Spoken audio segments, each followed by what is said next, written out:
Hare Krishna. Hare Krishna. Hare Krishna. We, ISKCON Bahrain,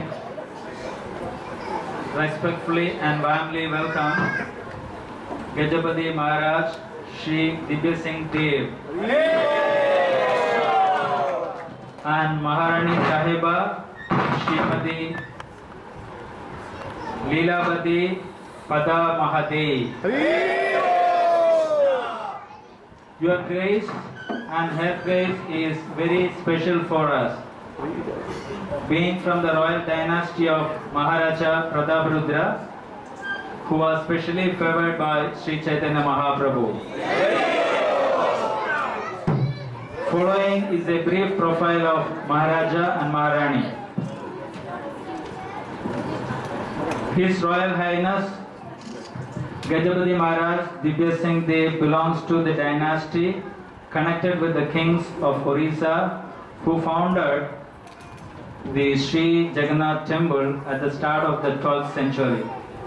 He was sworn as king at the tender age of 16, but he is always in the mode of an Abhyasevak of the temple. That is the first servant of the Lord.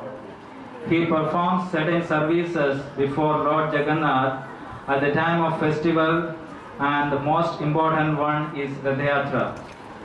He is connected with the management and the administration of the Sri Jagannath temple. The third service he has taken up voluntarily is service to the society. As the hereditary chief of the royal family, he acts as chairman of the Sri Jagannath temple managing committee.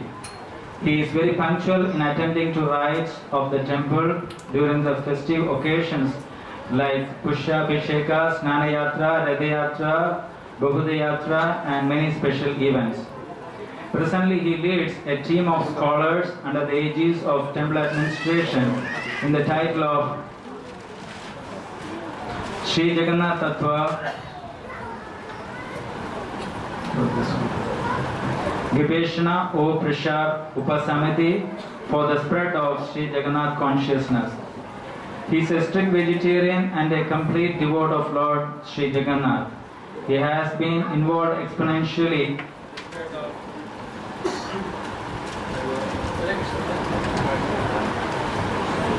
Hare Krishna. In the spread of Sri Jagannath culture both nationally and in international sphere. During the last 37 years, he has inaugurated and put up foundation stones of hundreds of Sri Jagannath temple in Orissa and elsewhere in India. He studied in a convent. Stay till I finish. He studied in a convent and then at Rajkumar College in Raipur, which is a prince school in the east. After that, St. Stephen's College in Delhi, passing with history honors, then law at Delhi University and LLM at Chicago's Northwestern University. Practiced in Delhi in the High Court and Supreme Court for some years. He came back to Puri and took up his responsibilities to the state and the temple. Mahārāni Ji from Jammu, middle daughter of Lieutenant Colonel Ananda Singh Sharak, distinctly related to the Maharaja Dr. Karan Singh. As per tradition, the name of the Mahārāni Sāheba became Lilābati Pātamahādei after marriage. They have 4 daughters. We request Maharaj to enliven the audience by addressing them. Heritage Eternal Universal Brotherhood. Lord Jagannath, Baladev Subhadra Maya ki Jai. Srila Prabhupada ki Jai.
Akhandamandalakaram Vyaptam Yena Characharam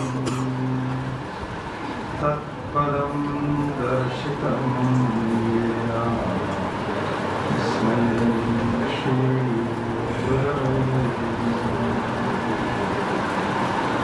Mannatha Shri Jagannatha Madguru Shri Jagadguru Madatma Sarvabhutatma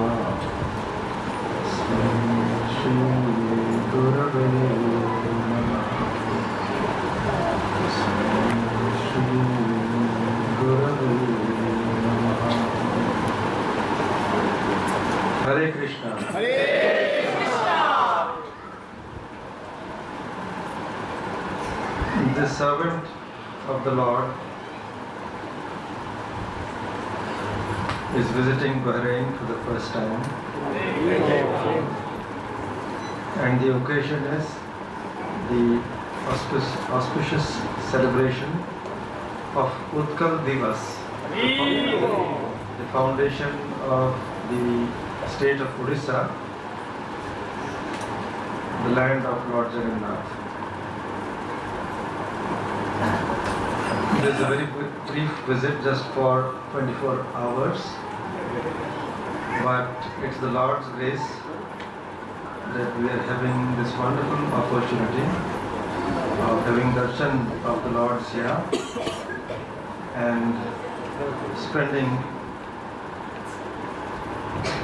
a brief time with devotees, wonderful devotees of Bahrain. The theme for our discussion today is Heritage Eternal and Universal Brotherhood. Since all of you come to the temple here and also take part in various religious and spiritual activities, I'm sure you have good knowledge about our culture and heritage. However, since we are celebrating Utkal Divas and I come from the land of Lord Jagannath, we will very briefly, because time is short, very briefly we will try to understand what is this heritage of ours as manifested in the tradition of Lord Jagannath, and how this tradition promotes universal brotherhood.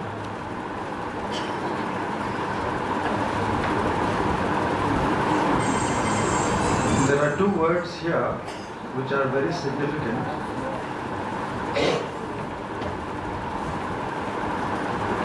The word eternal and the word universal. We need to understand these two words at the beginning, and then we will enter into the legend of Lord Jagannath. Our scriptures, the sacred scriptures of Sanatana Dharma, beginning from the Vedas down to the Puranas,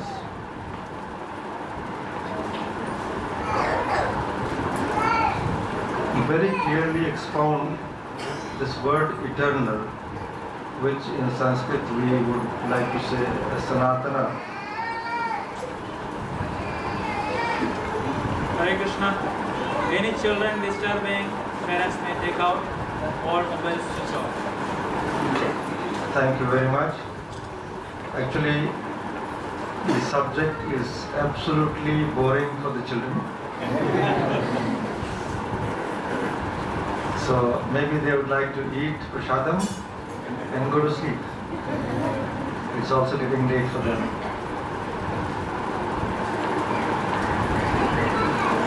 So the word eternal is very significant, as the scriptures and the teachers, spiritual masters tell us that there is something which is beyond time.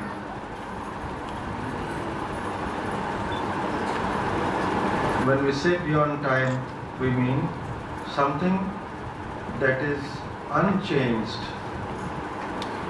which undergoes no modification at all, which remains the same in the three periods of time: past, present, and future. And that unchanging substratum, foundation, is the backdrop. That is the foundation on which this continuously changing world phenomena is taking place, universe after universe, being created, being dissolved, being created again.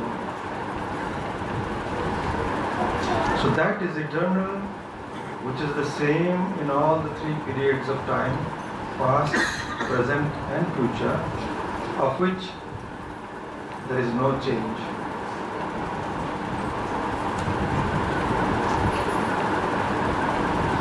That which is beyond time is also beyond space. That which is timeless is also beyond space, because that which is timeless is before the creation of space.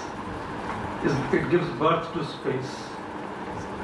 The five great elements, beginning with space, air, fire, water and earth, the Pancha Mahabhutas as we call them, out of which this entire world phenomena, the physical material world, has been born.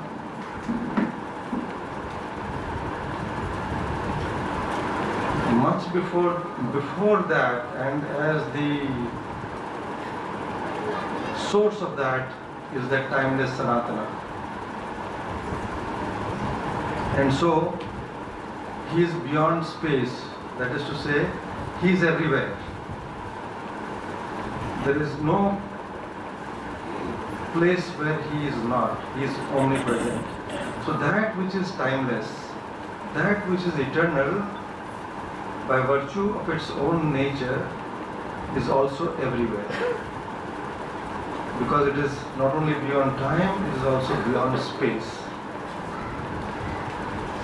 So that which exists is existing in the same way, whether it is India or whether it is Bahrain, whether it is this planet Earth or another solar system or another galaxy. There is no change. In the same way that Sanatana, that eternal, is ever present. So these two things we need to understand, which is what the Shastras and our spiritual masters teach us. There is something which is eternal and which is universal. It is everywhere. And whether we belong to this sampradaya or that sampradaya, it does not matter, because that is universally true. It is universally applicable. So that which is Sanatana is also that which is universal. So with this little background, let us enter into the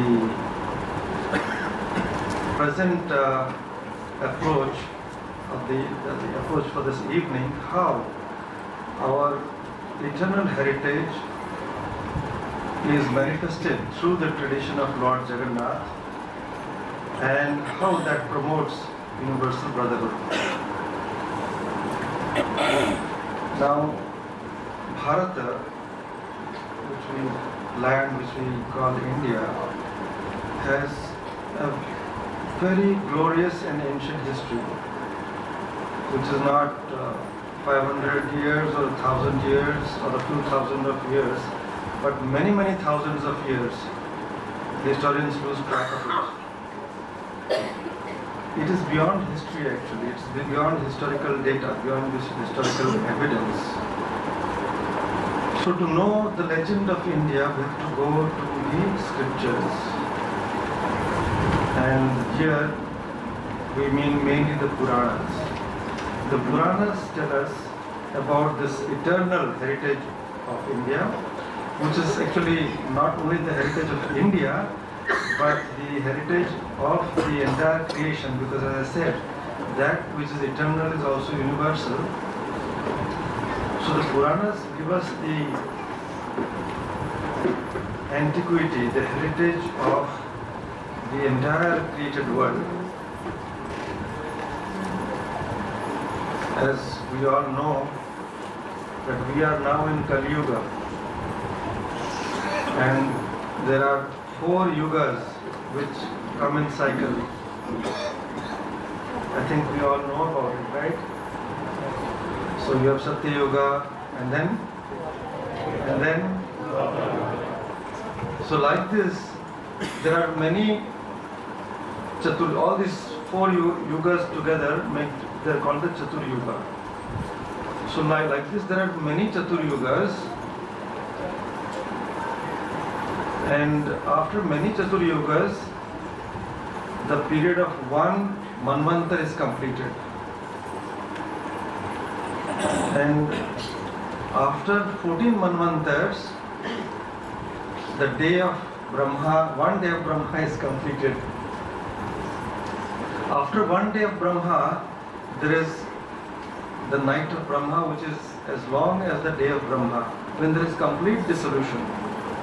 There is no creation. Everyone, all creation, entire Prakriti goes back to seed form. And after the night of Brahma is over, then there is again manifestation of the universe. From the seed, like the branches, the sprout comes out, so the universe manifests. Like this, the creation goes on. The day of Brahma followed by the night of Brahma. Like this, the year of Brahma.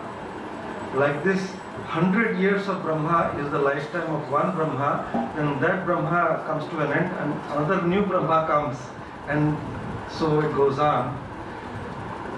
So when we say eternal, this is just to give a glimpse of what we are trying to say.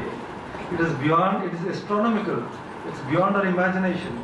We are here not talking about a heritage which is 500 years old, a heritage which is 1,000 years old. It goes back to, I do not know, my mathematics is very poor. So it's something, it's in the Puranas. Now, it's a matter of one's faith. Now, as I said, this is beyond history because there is no historical data of something which is 10,000 years back, something which is 1 million years back. It's impossible, you cannot get. But the Puranas record something which we believe to be true. So it is not myth, it is not mythology, but we call it legend. So Puranas, we believe something that happened in ancient times, and that which was heard and passed on from generation to generation till Maharishi Vedvyas composed it and gave it a organized form in the shape of Puranas. So among the many Puranas, we have the 18 major Puranas, and among the 18 major Puranas, the Skanda Purana is the most voluminous. It's the largest among the Puranas, and in the second chapter or second book of the Skanda Purana, we have the Vaishnava Khanda, and the second part of Vaishnava Khanda, we have the legend of Lord Jagannath. In the other Puranas also, in Bhagavad Mahapurana also, this Vedic time period is stated, and also in the Jyotisha Shastras. To just give you an idea, this is how it looks. The Kali Yuga that we are now undergoing, the total Kali Yuga is 4,32,000 years. Okay? And you double it, then you get Dwapar Yuga. You double Dwapar Yuga, you get Treta Yuga. You double Treta Yuga, you add this Kali Yuga and then every time, and then Satya Yuga, you have 3 times of Kali Yuga or 4 times of Kali Yuga. Ultimately, the 4 yugas together come to 43,20,000 years. And when these Chatur Yugas have gone around 71 cycles, then you have the time period of 1 Manu. Now my mathematics is very bad, you can read out there. The time period of 1 Manu is that much. How much is it? 67,20,000 years, okay? And then this is the time period of 1 Manu. Then you have 14 Manus in 1 day of Brahma. So 1 day of Brahma is that many years, you can see over there. Okay, so this is just to give you an idea. What do we mean by Sanatana? Our Puranas give us this understanding, and the Puranas have been expounded by the Rishis, Mahapurushas, who are Trikaladarshis. Through sadhana and the grace of the Lord, they are able to know things which we cannot know through our normal intellectual mental faculties. They are able to see the 3 periods of time. They can know what's happened long time back, and they can also tell what's going to happen in the future. Trikaladarshis. So they have known this, it is revealed to them by the divine, and then it has come down to us in the form of scriptures. So we in India believe the Puranas as we do the Vedas. So this is what is meant by Sanatana. These are the 14 Manus who come one after the other in 1 day of Brahma. We are in the time period of the 7th Manu, Vaivasvata Manu, and the legend of Lord Jagannath is mentioned in this Skanda Purana. Other Puranas also narrate the legend of Lord Jagannath, but in Skanda Purana it has been mentioned in the most elaborate way. Brahma Purana also mentions it, Narada Purana, other Puranas also mention it. But Skanda Purana does it in the most exhaustive way. So let us now enter into the legend of Lord Jagannatha. Now, the ancient tradition of India was that education was passed on from generation to generation in the Gurukula, and the great teachers were the living spiritual masters, the Rishis, who gave out the knowledge. And apart from the Gurukul, the Rishis would pass on the tradition, the Puranic legends, to the other Rishis and the disciples. In a situation like this, there would be a forest, and the master would sit under a tree and narrate the glory of the Lord to the disciples. So here we have in a sacred forest, Jaimini Rishi, Maharishi Jaimini, narrating the legend of Lord Jagannath to the Rishis who have assembled there. And that is how the Purana begins.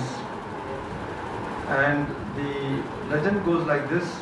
Maharishi Jaimini says that, as I was mentioning, there is creation and then there is dissolution. Then again there is creation. During the daytime of Brahma, the creation is there. In the daytime of Brahma, we've seen how long that is. That is followed by the nighttime of Brahma, when there is complete dissolution. Then again, when the next day comes, Lord Brahma has to create again. So, The Shastra Purana here says that at a point of time, Lord Brahma got very, very perturbed. Why must I create? If there has to be dissolution, why must I create? It is an endless and thankless job that I am doing. So why is it not possible that everyone gets liberated? If everyone gets liberated, there is no karma to be done. Everyone's liberation is there, then there will be no creation.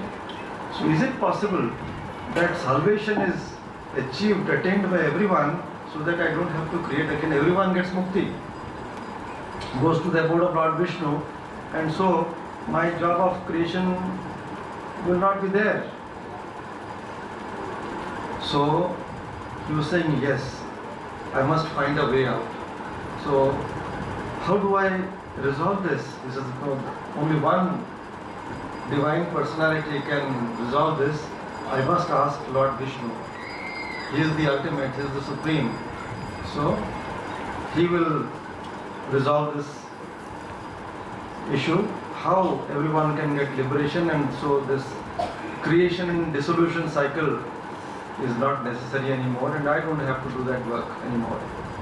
So he prays to Lord Vishnu, and then Lord Vishnu appears on Garuda, Bhagavan, and Lord Brahma asks this question, "O Lord, please tell me how this drama of creation and then dissolution, it seems to be a futile task. If there is to be dissolution, why must I create? Is it not possible that everyone gets liberation, and so the creation is not required?" Now Lord Vishnu is in a little bit of a dilemma, because it is his own law, his own arrangement, the manifestation of the world and then again dissolution. So he passes on, when Lord Vishnu has a little problem, he passes it on to his better half, Mahalakshmi, and says that you better explain to Lord Brahma why this is going on. So Mahalakshmi then explains to Lord Brahma that, look, this is the law of the Lord, but since you are actually non-different from the Lord himself, we cannot hide the secret from you anymore, and since you are asking, we will reveal the secret to you, how everyone can get liberation. So Mahalakshmi says that just like in Vaikuntha, Lord Vishnu is eternally present. As we were discussing, there is something which is eternal, without change. And on that unchanging substratum, this whole changing phenomenon of material existence is going on. And while this material change is going on, that which is Sanatana remains the same. So he says, just as in Vaikuntha, Lord Vishnu is ever present and ever the same, and anyone who has darshan of Lord gets liberation. So also, on this earth plane, there is a place which is not known to anyone, not known even to you. If anyone goes there and has darshan of the Lord there, he will be liberated, just like anyone going to Vaikuntha Dham and having darshan of the Lord. So Brahma said, very good, please tell me that place. So then Mahalakshmi discloses the secret. There is a place in the eastern coast of India called Purushottama. Lord is Purushottama and the Dham is also Purushottama. And so you go there, and Mahalakshmi says, what I am telling you, you will get the proof of it when you go and have our darshan there. So please go there immediately. So Lord Brahma comes to Purushottam Dham and has darshan. This is the darshan which Lord Brahma has. He sees under a huge kalpa vriksha there is Lord Narayana, Sankha Chakra, Gada Padmadhari, Lord Vishnu, along with Mahalakshmi, and Shesha Anant behind, and Garudji usually there in front, and Sudarshan ji standing again with Sankha Chakra in human form. So Lord Brahma has darshan of the lords there, and he's wondering and praying, when suddenly a crow appears from somewhere, and there is a pond right below there, which is called Rohini Kunda, which is the place where at the time of dissolution all the waters of dissolution go and dissolve there. So the crow comes, falls into the water, and then he has the darshan of the Lord and immediately assumes the Chaturbhuja forms and becomes one with the Lord. So Lord Brahma says, this is a miracle. A lowly creature like a crow, whom we consider to be very much in a low stage of evolution, if such a lowly creature can assume a divine form, then what to speak of human beings? That means by having darshan of the Lord, one is totally liberated. So he says, now I will go and spread this news. Lord Brahma says, I am going to declare it now everywhere. So everyone who wants mukti can come here, have darshan of the Lord, and they are liberated. So in due course everyone will be liberated and my work will be over. There will be no more need for dissolution and therefore no creation. There will be no cause. The karma is the cause. So when all the karmas are dissolved, everyone is liberated. So there is no reason for any creation being done after that. So he is very happy. But as Lord Brahma is celebrating this good news, Lord Yamaraj comes running. He says, oh Lord, what you have done? My department will be closed now. He said, you have also appointed me, just like you appointed Brahma, you have also appointed me. So everyone is getting liberated and they are going to you, who will come to me? So then you are causing you're contradicting your own self. You have also appointed Yamaraj, you have also given responsibility to Yamaraj. What will happen to that? So once again, Lord Vishnu has a problem, so he passes on the issue to Mahalakshmi. So Mahalakshmi says, look, Yamaraj, what you are saying is also true, but what can we do? Just like in Vaikuntha, we are ever there, we are always there, eternally there. So also on this earth plane, we are eternally here. This is our home. We cannot go anywhere else. So what can we do?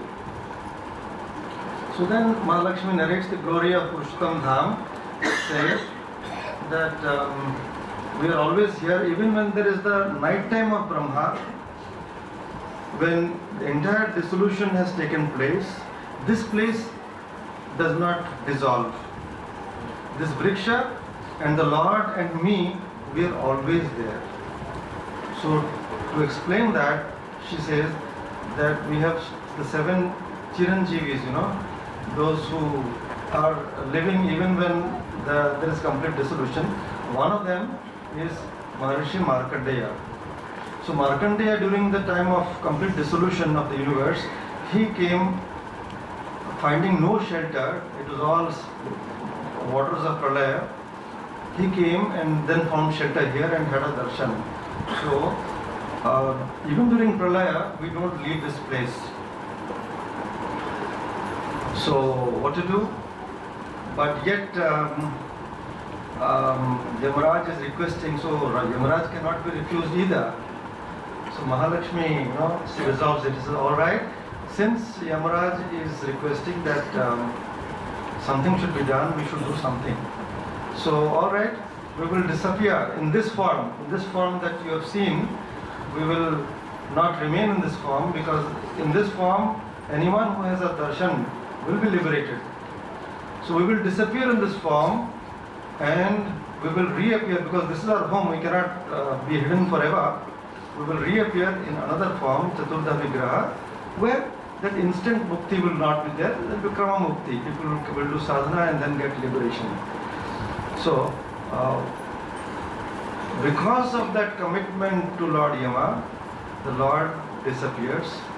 and reappears as Lord Jagannath, whom we see now.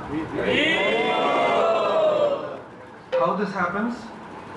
Now during the time of this Brahma, anyone remembers what is the lifetime of the day of Brahma? Anyone remembers? How much? One kalpa is how much? 4,320 million years. Okay. So that into 360 days is equal to 1 year of Brahma. So like this, 50 years of Brahma has gone. That is known as one Parardha. So in the first 50 years of this Brahma, the Lord was there as Lord Vishnu in Puri, as Madhava, and because he was in blue sapphire gemstone, he was known as Nila Mani Vigraha or Nila Madhava. So this is the first 50 years of the lifetime of this Brahma. So when this 50 years got over, he disappears, and in the beginning of the next 50 years, the next Parardha, he reappears as Lord Jagannath. So how this takes place? This brings us to the beginning of the 50 years of this Lord Brahma's life, second 50 years. One Chatur Yuga has passed by. And in the beginning of the second, in the Sati Yuga of the second Chatur Yuga, this incident happens where the ruler of the entire planet Earth was a king, was an emperor, Samrat, whose name was Indradyumna. And his capital was in Avanti Nagari, which is modern Ujjain. And his core kingdom was Malwa, which is Rajasthan, Madhya Pradesh, that area. And he was the Chakravarti Samrat of the entire planet Earth, not only of India. And this was the time period of the first Manu, whose name was Swayambhuva Manu. And this was the Sati Yuga of the second cycle of the Chatur Yuga. And now we are in the Kali Yuga of the 28th Chatur Yuga of the 7th Manu, Vaivasvata Manu. So I was just calculating how long back that took place. So the calculation is a little complicated, but you see it is about 196 crore human years. So, I mean, it's astronomical to think how back the tradition goes. We have to understand in terms of, this Puranic narration and the Vedic time period. It's really very, very ancient. So this is the place where the emperor was ruling in India, Avanti Nagari. And then you see Jagannath Puri there. Now, one day what happened when the king had finished his morning darshan of the Lord Vishnu and Mahalakshmi in his capital Avanti Nagari, he had this inquisitiveness. He had achieved everything that needs to be achieved. All the conquests, all the glories, all the heights of prosperity, and the kingdom was flourishing, everything was good, but yet he was not satisfied. He had this conviction that I must have darshan of the Lord and serve Him. Lord, not in the temple, but Sakshat, where Lord Himself is. Not a idol of the Lord, not an image of the Lord, but the Lord Himself. So he asked the gathered Pandits, the Brahmins, please tell me of such a place where Lord Himself is present. So I would like to dedicate my entire life to His service. Everyone remained quiet because no one could tell for certain where Lord is.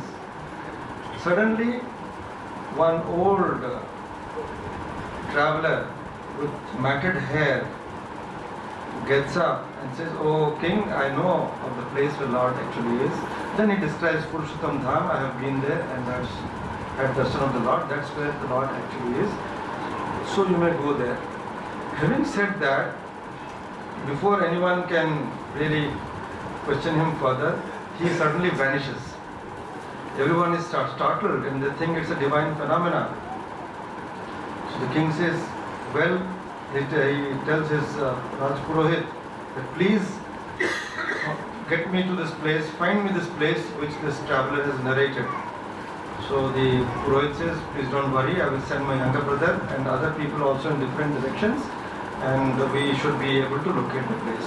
So the Raj Purohit's younger brother, whose name was Vidyapati, he travels in that direction as described by the pilgrim and comes to Puri. It was not known as Puri at that time, but the Kshetra was known as Purushottam Kshetra.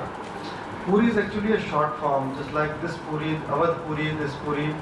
Puri means abode. So the full name of Puri is Jagannath Puri, we can say, or Purushottam Puri. The name of the Kshetra is the name of the Lord himself. So this is one of those Kshetra where the Dham is the body of the Lord himself. So he comes here and is trying to find the place.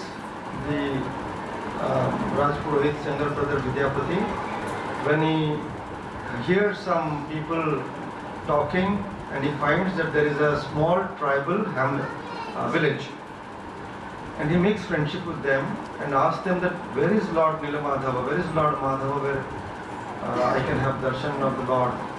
And then comes to know from the chief of the tribal community that yes, the Lord is there, Lord Nilamadhava is there, he is on top of this hill, but no one knows about his presence. Only the chief goes there. Quietly he goes and he sees all the devatas coming from their heavenly abode. Lord Shiva, Lord Brahma, Indra, Vayu, Varuna, they all come. They worship the Lord and then they go back. So when they have gone back, he goes, picks up the offering and brings it to the village and they all share it. And because they eat the prasadam, they have no disease, no old age, and they live for a very, very long time. So he says that yes, the Lord is there, and then this fellow pleads with him, oh please take me and I would like to have darshan of the Lord, because this is the mission on which I have come. My king has sent me here and I have to have his darshan. The tribal chief, whose name was Vishwavasu, he is in a dilemma because he had heard that if this secret is revealed, the Lord will disappear. It had come down to him, this warning from generations. But then he said, how can I displease a guest? Atithi Devo Bhava. So a guest in my house, and then it's an honored guest because he is no less than the royal priest. I cannot refuse him, he will curse me or something. So I said, all right, I will take you. So he takes him there, and then they both go up the mountain. It's very dense forest. A lot of wild animals are also there, and there's no habitation there. And then he gives darshan of the Lord to the royal priest and gives him a mala of the Lord and he's blessed, and then he comes away. Then the royal priest says that now I cannot stay here, I have to immediately go back and give the information to my king who is waiting very patiently. So the priest Vidyapati leaves the place, and as he is going back to Ujjain in his chariot, there is a big storm, and the abode, the place where Lord Nilamadhava was, becomes covered with sand, and no longer Nilamadhava, Mahalakshmi, as you are seeing here, no longer are they seen. Only the tree remains and the Rohini Kunda remains, but the lords sort of go underground. This is of course not known to anyone, and the priest comes back to Ujjain and reports the good news to the king. Says, yes, I have had darshan and I know the way. So the king immediately resolves, okay, those who would like to come with me can come. everyone from the kingdom is welcome. We would like to go and settle there and dedicate our remainder of our lives to the service of the Lord. This is all that I want. So they moved from Ujjain, giving charge of the kingdom to his son. The king then moves to, makes preparation to travel to Purushottam Dham. At that moment, Narada, Devrishi Narada comes, because Devrishi Narada has been sent by Lord Brahma himself to guide the king in the right direction, because there will be a problem, because the king does not know that Lord is no longer there. So to console the king and to give him the right inspiration, Lord Brahma sends Devrishi Narada to go and guide the king in the right direction. So Devrishi Narada himself accompanies the king to Utkal Desh, and as they enter the territory of Utkal, the king of Utkal comes and greets Indradyumna and goes with him to Purushottam Dham. Now when they reach Purushottam Dham, Devrishi Narada says, now I cannot keep this secret hidden anymore, I have to disclose it, and very tactfully. So he reveals the not so good news to the king that the Lord is no longer to be seen there. So hearing this, the king becomes unconscious, but Devrishi Narada with his divine powers revives him. But then the king says that I have dedicated my life to the Lord, and I have nothing left to do except to have his darshan and serve him. And if I am not going to get that, there is no point in remaining alive, so I will fast unto death. Then Devrishi Narada says that no, this is not the right thing to do, because Lord Brahma himself has sent me to guide you and to tell you that the Lords will again reappear, remanifest because of your devotion and of your tapasya in the Chaturtha Vigraha form. But for that, you will have to do 1000 Ashwamedha Yagyas. And at the end of that, and your prayers and your true bhakti, the Lords will re-manifest again for the benefit of the entire world. So as per the directions of Narada, the king again goes to the same place where Lord Madhava was, has darshan of the place, but Lord Madhava is no longer there, but the Kalpavriksha is there. And then with the direction of Narada, he conducts the yajna, organizes the Ashwamedha Yajna, 1000 Ashwamedha Yajnas. This takes place in the area which we now call as Gundicha Temple in Puri, where the Lord Jagannath goes during Rath Yatra and spends 7 days. That is the place of his birth to which he goes. So that is the place where the Ashwamedha Yajna took place. So after when the last Ashwamedha Yajna is being completed, just before that, the king in his dream, actually not a dream, he is half awake in the early mornings, early dawn, he has the darshan of the Lord in his dream. So anyway, then as the yajna is getting completed, the servants of the king come running to him and inform him that there is a huge vriksha floating on the sea, which is looking very, very extraordinary and radiating a lot of light, very divine light. Then the king and Devrishi Narada, they go to the shore and they have darshan of the tree floating on the water. It's a huge vriksha, and then Devrishi Narada advises the king that the Lord's prophecy is going to come true now, so please bring the divine tree and put it on the altar and conduct worship of the tree. So the tree is brought and placed on the altar, but then the king does not know what to do. We need to have image of the Lord, so how do we do it? So then all his carpenter, all his best craftsmen fail to make any impact. They can't carve the tree because none of the instruments will work on this tree. So the king is again in a little bit of a dilemma. There is a divine voice then which instructs that an old carpenter will come, you allow him to do the work. So as per the divine voice, an old person appears and says that, "O king, please allow me to carve out the image of the Lord."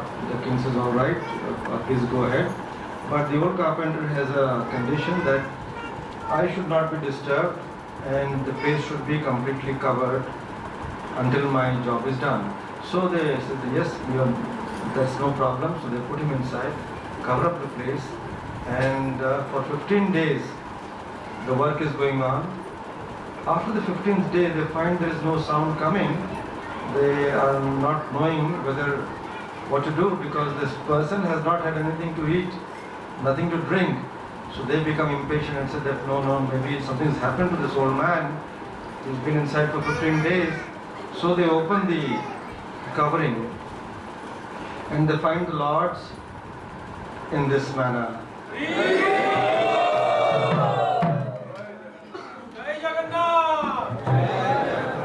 The king is instructed to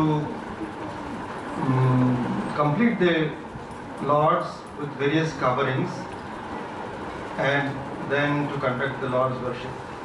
So this is how the manifestation of Lord Jagannath has taken place, and we will see that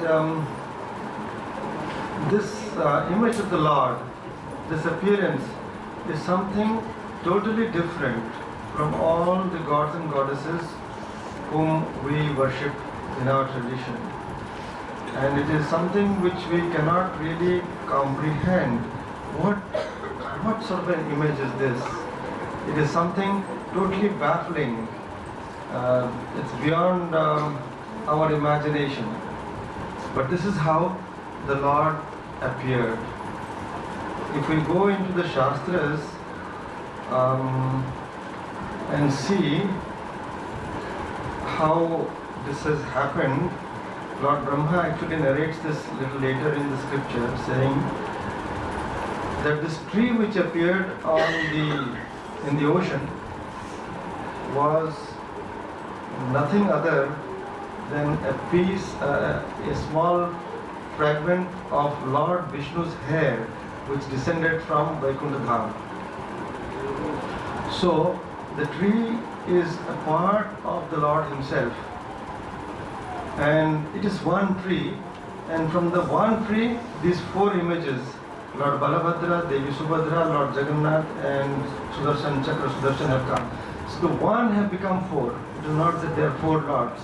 The one have become four, and this one is nothing other than a part of Lord Vishnu himself. This is being disclosed by Lord Brahma later. And then who makes it? The old carpenter is none other than Lord Vishnu himself. So the Lord making himself out of himself. So this is the wonderful thing about this. It is not a human agency that has made it. So the Lord making himself out of himself. So this is the wonderful thing about this tradition. And then what has he made? Something which we cannot understand. With our mind and intellect, we cannot comprehend. So this is the very important thing that we need to keep in mind as we go ahead. Now if we look into the image, there are neither no legs and no hands sort of are incomplete.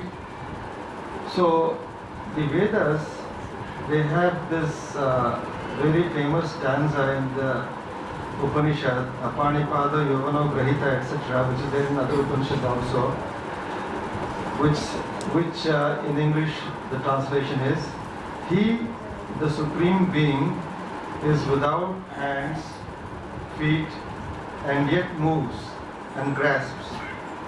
He sees, though without eyes. He hears, though without ears. He knows whatever is to be known, and of him there is no knower. They speak of him as the first, the Purusha, and the great. In the Kaivalya Upanishad also a similar stanza is there, which says, I am without hands and legs, of incomprehensive power. I see without eyes, hear without ears, devoid of all forms. I am knowing everything, and there is none that knows me. I am ever pure knowledge. Now this Lord Jagannath, as you see, has a form. But if you try to understand what form it is, if I ask you, you will be without any real answer. He has a form, and still it is a form which is beyond form, let us say. So this is very, very perplexing. We will proceed ahead and come back to it a little later. After the manifestation of the Lord, Devashi Narada advises Indradumna to build a magnificent temple, and he builds a huge temple, which is not this temple that we see now.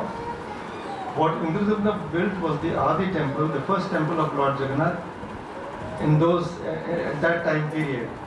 So that temple perished, and number of temples have been built and have been destroyed or fallen down. What we see is the last temple in a series of temples built in the 12th century, that is 800 years back. But this temple of Indradumna was the first temple, and he dedicated all his wealth to build a magnificent temple of the Lord. And then how to bring the Lord and install him? Devashi Narada says that we have to, none other than Lord Brahma will come and install the Lord here. And then the emperor said that please allow me to go with you to make this request to Lord Brahma. So Devashi grants the boon to the emperor Indradumna that in his physical body, normally it's not possible to travel in your physical body, human body, but with the divine powers of Devashi Narada, that becomes possible for Indradumna. And he goes to Brahmaloka and makes this plea, request to Lord Brahma. And then Lord Brahma himself comes down to install Lord Jagannath in the main temple. So the Lord manifests in his place near the Ashwamedh Yajna, which was known as Mahavedi in the scriptures, which is now the Gundicha temple. So that is the Lord's birthplace. So after the manifestation of the Lord, 3 chariots are made, and the Lords are brought in the chariot from the Gundicha temple to the main temple, Sri Mandir as we call it now. So this was the first Rath Yatra which happens at the Adi time, Lord's journey from the place of birth to his house. And there Lord Brahma sort of presides over the total installation of the Lord in the temple. He himself does the puja, the first puja of the Lord in the temple, and then he infuses, he chants the Mahānārsingha mantra, and as Lord Brahma chants the Narsingha mantra, Lord Jagannath, Balabhadra, Subhadra, there were 4 forms. Suddenly they merge and become one huge form of Narsingha. And looking very fierce. He was looking so ferocious that everyone starts trembling, and the king is also trembling, and they can't understand how suddenly Lord Jagannath, Balabhadra, Subhadra have disappeared, and they assume this huge and very frightening form, and they can't understand. And the king pleads, "Oh Lord Brahma, please, we are not able to understand and we are all frightened. Please make the Lord reappear in the previous form." And so Lord Brahma again says the prayers, and the Lord then assumes the Chaturtha Vigraha forms. But then the king asks, why Lord appeared in this very frightening form? Then Lord Brahma explains to the king, which is very, very important. Lord Brahma says to Indradumna, thinking the Lord Jagannath, Balabhadra, Subhadra as a wooden image, let there not be the idea in you that this is a mere image. This is verily the form of Supreme Brahman, Param Brahma Akriti. As Param Brahma takes away all sorrows, Khandanat Sarva Dukkhanam, and confers eternal bliss, Akhanda Ananda Danataha, therefore he is known as Daru. According to the 4 Vedas, therefore, the Lord is manifest in the form of sacred wood. He is the creator of the entire universe. He has also created himself.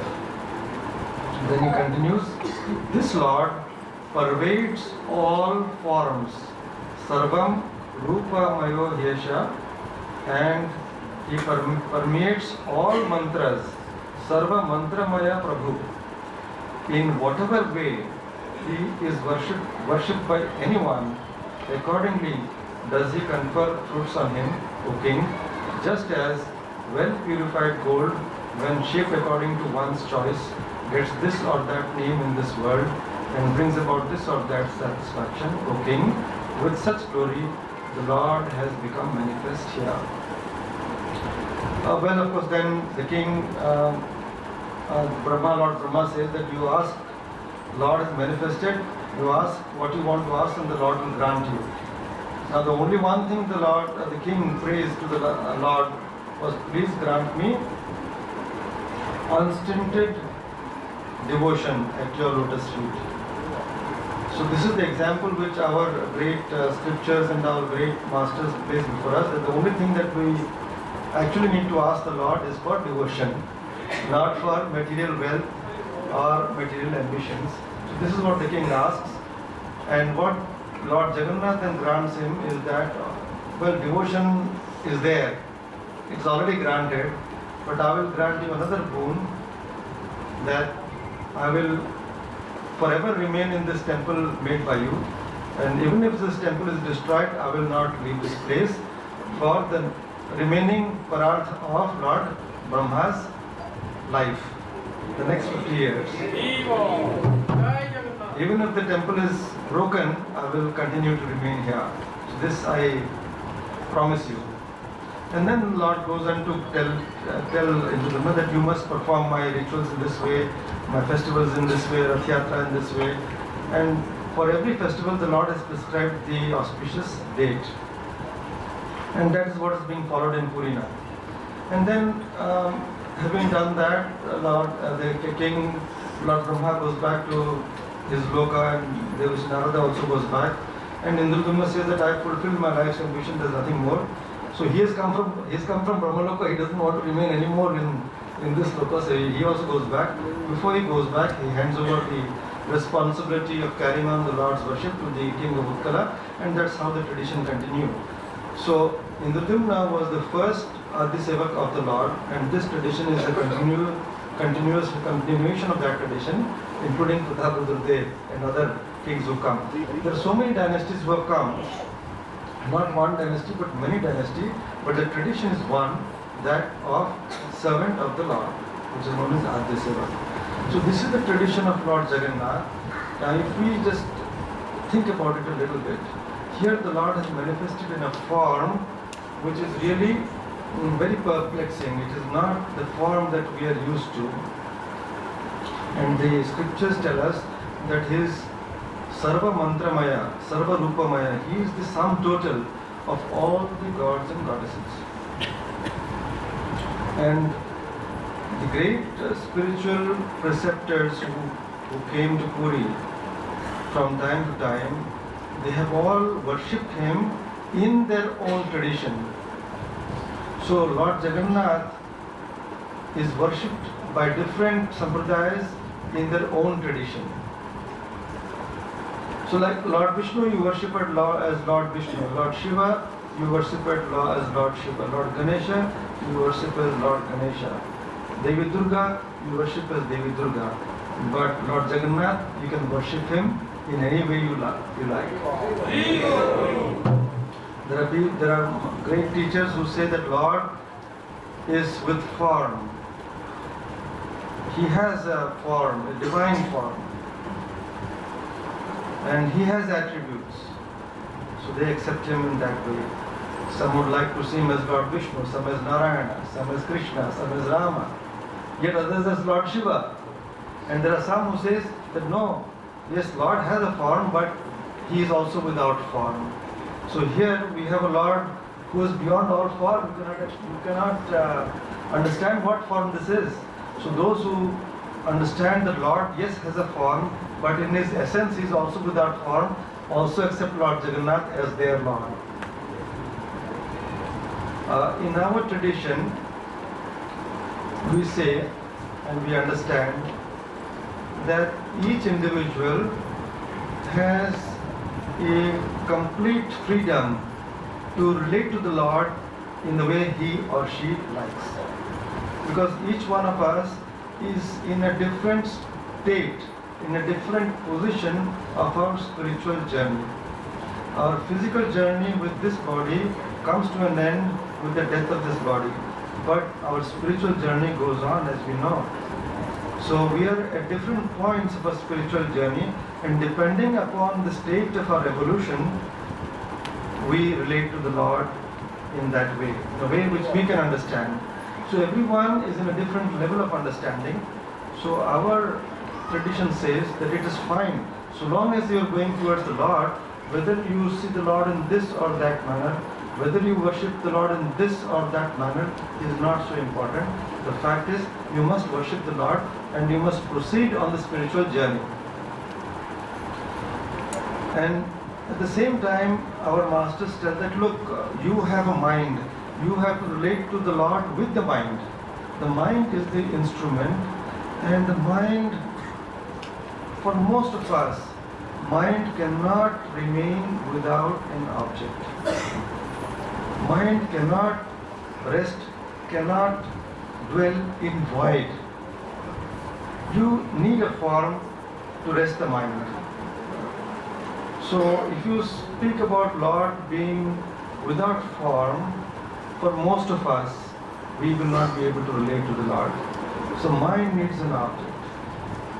So our tradition says that yes, we need the Lord's form before us, and we believe the Lord is there. And there are others who say that yes, this is required, but then you have to see the essence in the form, the divine consciousness in the form, and go beyond the form also. So in our very ancient history, we have got different viewpoints, different religious schools of thought, which we call Sampradaya. And each Sampradaya has come to Puri and has worshipped Lord Jagannath in their own Sampradaya. And Lord Jagannath has appeared to them in their own. To the Krishna Bhakta, Lord Jagannath appears as Krishna. To Narayana Bhakta as Lord Narayana or Vishnu. To the Ganesh Bhakta as Lord Ganesha, and so on. So we just go down now into history. Mahavir Jain, who was there in the 6th century BC, his followers, they accept Lord Jagannath, Lord Balabhadra as Samyak Jnana, Devi Subhadra as Samyak Charitra, and Lord Jagannath as Samyak Drishti. So they worship Lord Jagannath in this way. They accept Lord Jagannath. And one of our greatest rulers in Orissa in the 2nd century BC was an emperor called Kharavela, who was a Jain ruler. So they accepted Lord Jagannath and worshipped Lord Jagannath in that way. And what you see now are the caves built by Emperor Kharavela for the saints to do their meditation. This is in Bhubaneswar, outskirts of Bhubaneswar. Then Gautam Buddha, they were the great masters of those times. There also we find the Buddhists also accepting Lord Jagannath as their Lord. Two of Buddha's foremost disciples, Tapassu and Bhalika, were from Orissa. And the Buddhists, they also have the three Ratnas. They see Lord Jagannath as Buddha, Lord Balabhadra as Dharma, and Devi Subhadra as Sangha. So the Buddhists also relate to Lord Jagannath as Buddha, and they said that the tooth of Buddha for a long time after Buddha was in Orissa. Then from Orissa it went to Sri Lanka. And right now some hair relics of Buddha are also found in Orissa. And the great Emperor Ashoka in the 3rd century BC, from Chanda Ashoka he became Dharma Ashoka in Orissa. And his conversion took place in Orissa in this great war of Kalinga, which saw so much of human destruction and loss of life that he was moved and he gave up his imperialistic policy and took to the path of dharma. So, land of Lord Jagannath converted Chanda Shuka to Dharma Shuka. And then there are many scholars who have come up with this research work which say that Lord Jesus Christ, during the 13 years when his presence in the Middle East was not known, there is nothing on record, he traveled to the east. And the first book that was published was by a Russian scholar called Notovich. He found these Pali manuscripts in Tibet, in the Himis monastery. And he took out the book which describes the missing years of Jesus Christ. And there are other scholars and people who did further research and also came out with the same viewpoint that during those 13 years Christ traveled from Jerusalem, and all of them gave different paths to India, but the destination of all of them was the same. These are the different books which have come out in the market, and well, it's a thing which is still open for discussion and for debate. But all of them have traced the travel of Christ differently, but the destination is Jagannath Puri. They've all come to the conclusion that ultimately Christ came to Puri and there he stayed for 3 days before going back via Nalanda and Banaras and Kashmir and then back to the east. So this is again very interesting. Then we have Adi Shankaracharya.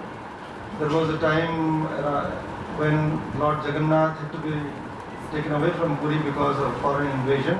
For 144 years he remained hidden in central Odisha.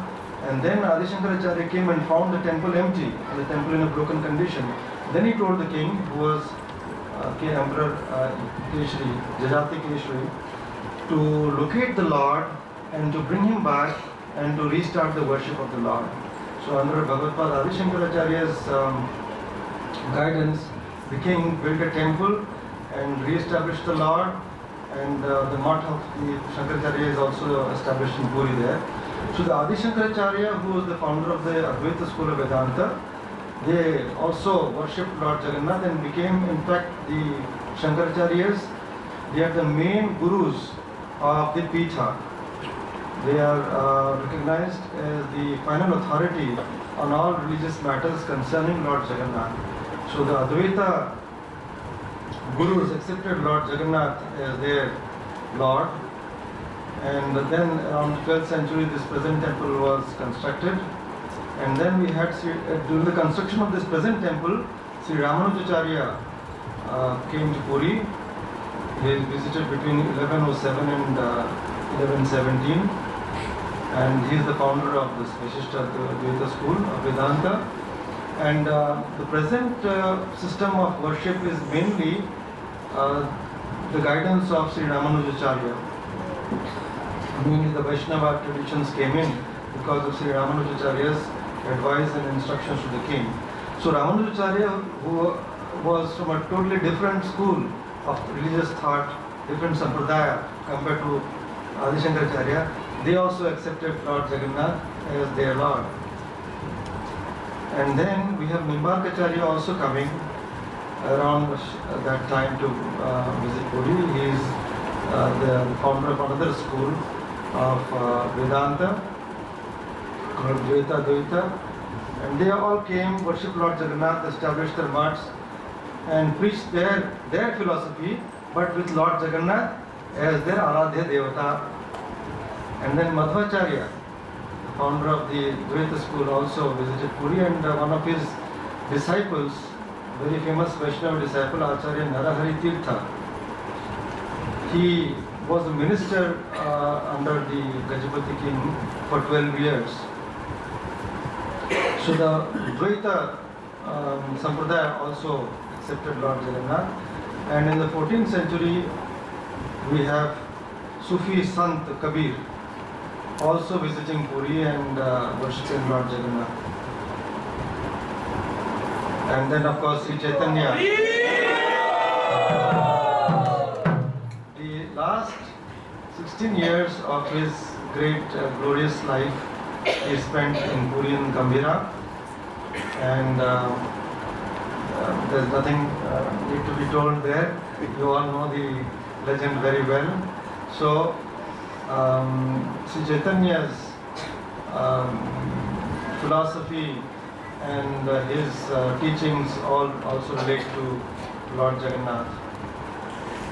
And as I was mentioning, Sri Chaitanya's very, very prominent disciple, Namacharya Haridas, he was a Muslim by birth, and he was also a great devotee of Lord Jagannath. But of course, being a Muslim, he could not enter, but he is regarded as one of the greatest Vaishnavas of all times, and he was a Muslim.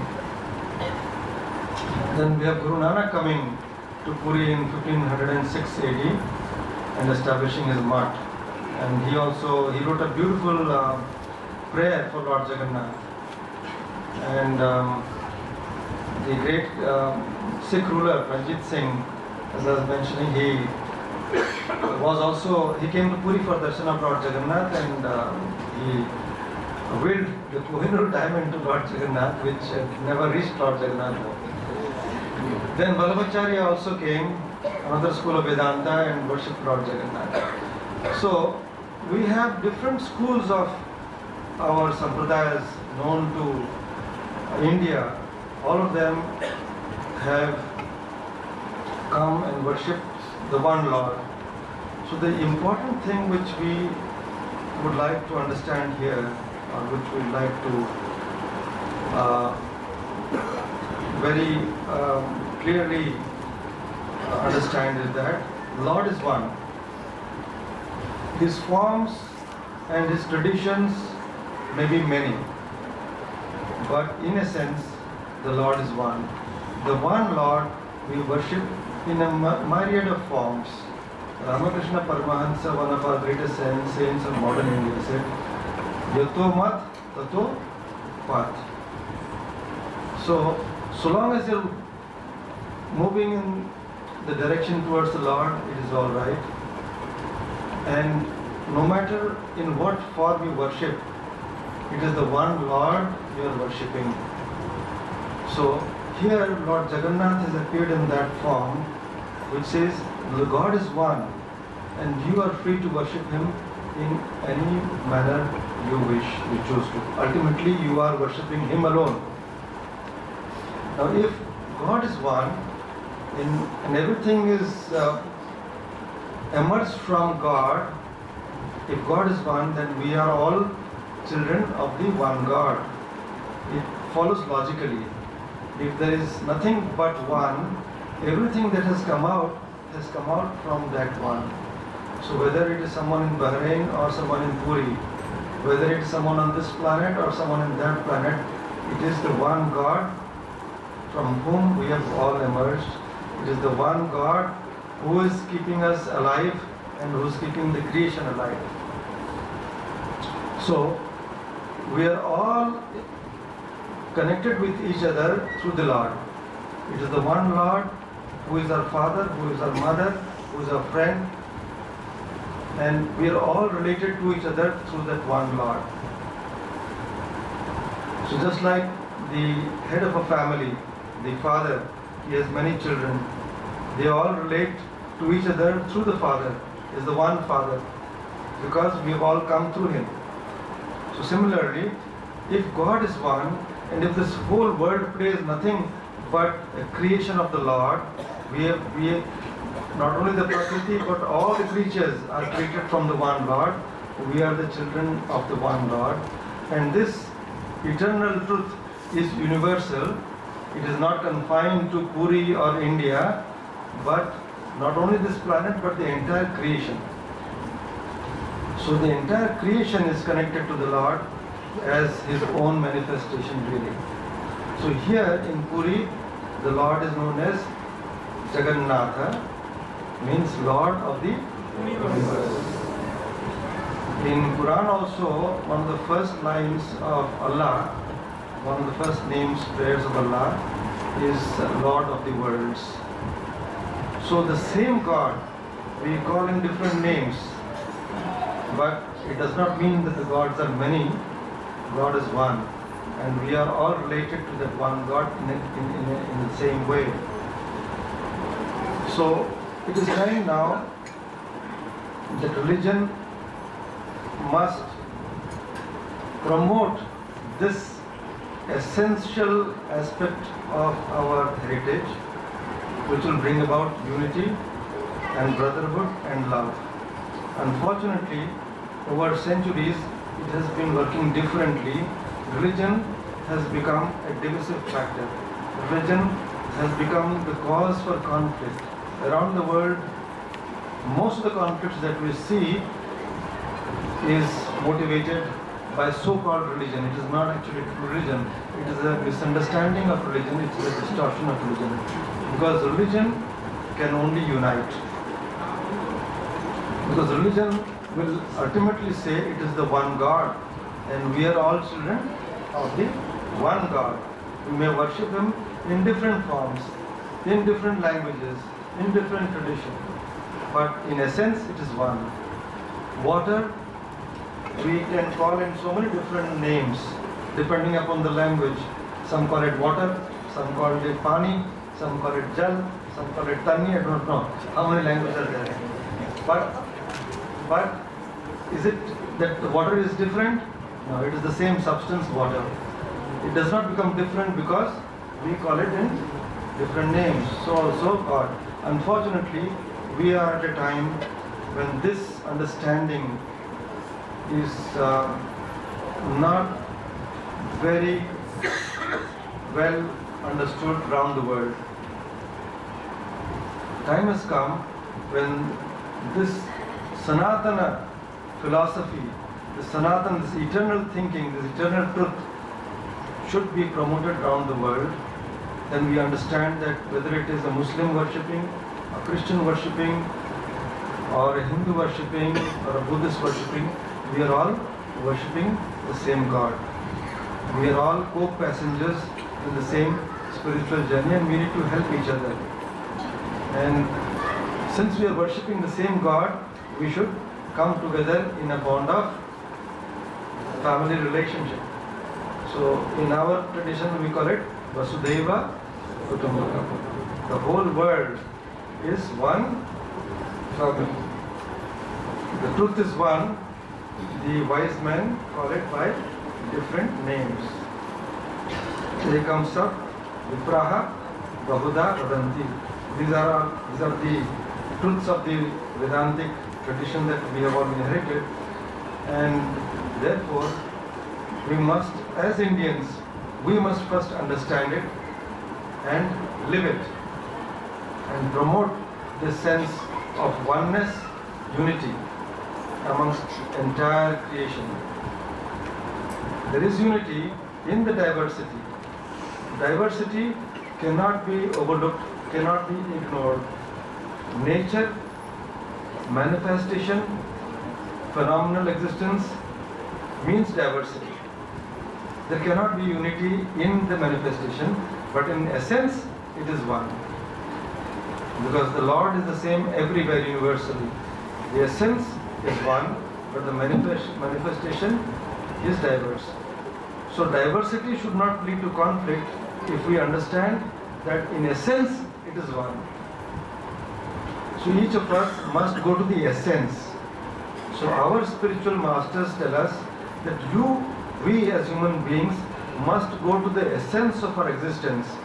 Each of us must understand who we are, who the Lord is, and what our relationship with the Lord should be. Once we understand that essential essence of our being, then there can be nothing but love, nothing but understanding, nothing but peace. It is when that understanding is lost that we see the external differences and see the diversity and take the diversity as truth, and conflict begins. We forget that in essence it is one. So the tradition of Lord Jagannatha, as the tradition in all other places, teaches us this essential oneness and unity of mankind. Thank you very much. Sorry for taking so much time. May the Lord grant every resident of Bahrain, particularly the devotees, spiritual progress and material prosperity.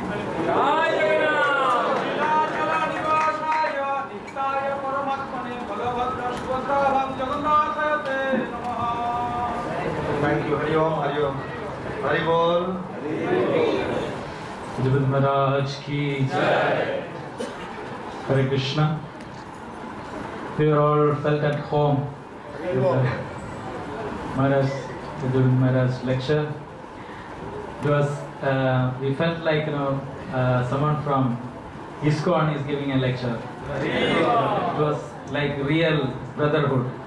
Universal. Hare Krishna. I invite Premarupa Jagannath Prabhu.